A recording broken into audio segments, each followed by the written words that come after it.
Chapter 3. Sai Baba's Sanction and Promise. Assignment of Work to Devotees. Baba's stories as beacon, light. His motherly love. Rohila's story. His sweet and nectar-like words. Sai Baba's Sanction and Promise. As described in the previous chapter, Sai Baba gave his complete assent to the writing of Satcharitra and said, I fully agree with you regarding the writing of Satcharitra. You do your duty. Don't be afraid in the least. Steady your mind and have faith in my words. If my Leelas are written, the avidya, nescience, will vanish, and if they are attentively and devoutly listened to, the consciousness of the worldly existence will abate, and strong waves of devotion and love will rise up. And if one dives deep into my Leelas, he would get precious jewels of knowledge. Hearing this, author was much pleased, and he at once became fearless and confident, and thought that work was bound to be a success. Then turning to Shama, Madhav Rao Deshpande, Sai Baba said, If a man utters my name with love, I shall fulfill all his wishes, increase his devotion, and if he sings earnestly my life and my deeds, him I shall beset in front and back and on all sides. Those devotees who are attached to me, heart and soul, will naturally feel happiness when they hear these stories. Believe me that if anybody sings my Leelas, I will give him infinite joy and everlasting contentment. It is my special characteristic to free any person who surrenders completely to me and who does worship me faithfully and who remembers me and meditates on me constantly. How can they be conscious of worldly objects and sensations who utter my name, who worship me, who think of my stories and my life, and who thus always remember me?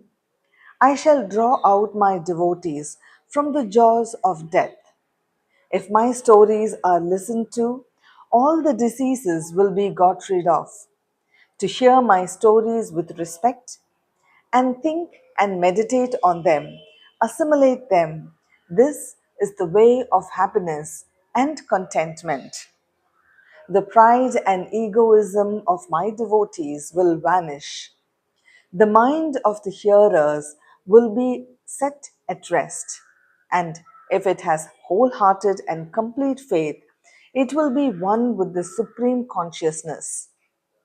The simple remembrance of my name as Sai, Sai will do away with the sins of speech and hearing. Different works assigned to devotees. The Lord entrusts different works to different devotees. Some are given the work of building temples and mutts or ghats, flights of steps on rivers. Some are made to sing the glories of God. Some are sent on pilgrimages. But to me was allotted the work of writing the Satcharitra. Being a jack of all trades but not master of none, I was quite unqualified for this job. Then why should I undertake such a difficult job? Who can describe the true life of Sai Baba? Sai Baba's grace alone can enable one to accomplish this difficult work. So, when I took up the pen in my hand, Sai Baba took away my egoism and wrote himself his stories. The credit of relating these stories, therefore, goes to him and not to me. Though Brahmin by birth, I lacked the two eyes, that is, the sight or vision of Shruti and Smriti, and therefore was not at all capable of writing the Satcharitra. But the grace of the Lord makes a dumb man talk, enables a lame man to cross a mountain. He alone knows the knack of getting things done as he likes. Neither the flute nor the harmonium knows how the sounds are produced. This is the concern of the player. The oozing of the Chandrakant jewel and the surging of the sea are not due to the jewel and the sea, but to the rise of the moon. Baba stories as beacon, light. Lighthouses are constructed at various places in the seas to enable the boatmen to avoid rocks and dangers and make them sail safely. Sai Baba stories serve a similar purpose in the ocean of worldly existence. They surpass nectar and sweetness and make our worldly path smooth and easy to traverse.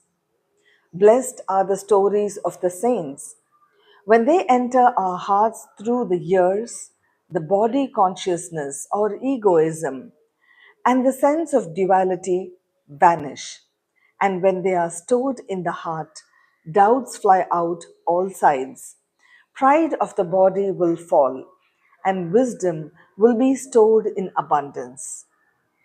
The description of Baba's pure fame and hearing of the same with love will destroy the sins of the devotee, and therefore, this is the simple sadhana for attaining salvation. The sadhana of Krita age was samadama, tranquility of mind and body. For Treta age, sacrifice. For Dwapara, worship. And for Kali, the present age, it is the singing of the name and glory of the Lord. This last sadhana is open to all people of the four varnas, Brahmins, etc. The other sadhanas, such as yoga, yajna, that is sacrifice, dhyana, that is meditation, and dharana, concentration, are very difficult to practice. But singing and hearing the stories and glory of the Lord, Sai Baba, is very easy. We have only to turn our attention towards them. The listening and singing of the stories will remove the attachment to the senses and their objects and will make the devotees dispassionate and will ultimately lead them to self realization. With this end in view, Sai Baba made me or helped me to write his stories, Satcharit Amrita. The devotees may now easily read and hear these stories of Sai Baba, and while doing so, meditate on him, his form, and thus attain devotion to Guru and God, Sai Baba, get detachment and self realization. In the preparation and writing of this work, Sat Charit Amrita, it is Sai Baba's grace which has accomplished everything, making use of me as a mere instrument. Motherly love of Sai Baba. Everybody knows how a cow loves her infant calf. Her udder is always full, and when the calf wants milk and dashes at the udder, out comes the milk in an unceasing flow. Similarly, a human mother knows the wants of her child and feeds it at her breast in time. In case of dressing and adorning the child, the mother takes particular care to see that it is done well. The child knows nor cares nothing about this, but the mother's joy knows no bounds. When she sees her child beautifully dressed and adorned, the love of mother is peculiar, extraordinary, and disinterested and has no parallel. Sadgurus feel this motherly love towards their disciples. Sai Baba had the same love towards me, and I give an instance of it below. In 1916 AD, I retired from government service. The pension that was settled in my case was not sufficient to maintain my family decently. On Guru Purnima, 15th of Ashada day of that year, I went to Shirdi with other devotees. There, Mr. Anna Chinchanikar, of his own accord, prayed to Baba for me as follows. Please look kindly on him. The pension he gets is quite insufficient. His family is growing. Give him some other appointment. Remove his anxiety and make him happy. Baba replied, he will get some other job, but now he should serve me and be happy. His dishes will ever be full and never empty. He should turn all his attention towards me and avoid the company of atheists, irreligious, and wicked people. He should be meek and humble towards all and worship me heart and soul. If he does this, he will get eternal happiness.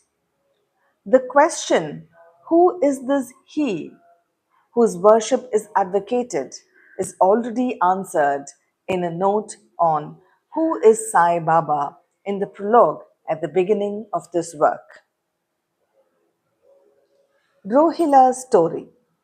The story of Rohila illustrates Sai Baba's all embracing love.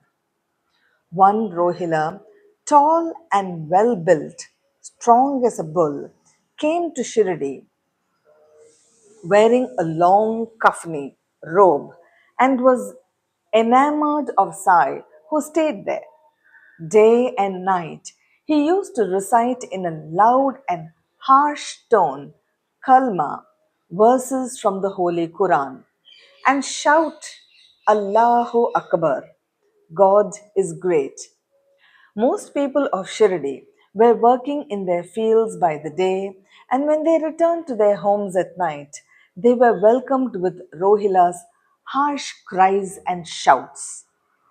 They could get no sleep and felt much troubled and inconvenience. They suffered in silence this nuisance for some days, and when they could stand it no longer, they approached Baba and requested him to check the Rohila and stop the nuisance. Baba did not attend to their complaint. On the contrary, Baba took the villagers to task and asked them to mind their own business and not the Rohila. He said to them that Rohila had got a very bad wife, a Santapi, who tried to come in and trouble the Rohila and himself. But hearing the Rohila's prayers, she dare not enter, and they were at peace and happy. In fact, the Rohila had no wife, and by his wife, Baba meant Durbuddhi, that is, bad thoughts. As Baba liked prayers and cries to God better than anything else, he took the side of the Rohila and asked the villagers to wait and suffer the nuisance, which would abate in due course. Baba's sweet and nectar like words. One day at noon after the Aarti, devotees were returning to their lodgings when Baba gave the following beautiful advice. Be wherever you like. Do whatever you choose. Remember this well, that all what you do is known to me. I am the inner ruler of all and seated in their hearts. I envelop all the creatures, the movable and immovable world. I am the controller, the wire puller of the show of this universe. I am the mother, origin of all beings, the harmony of the three gunas, the propeller of all senses, the creator, perseverer, and destroyer. Nothing will harm him who turns his attention towards me, but Maya will lash or whip him who forgets me. All the insects, ants, the visible, movable, and immovable world is my body or form.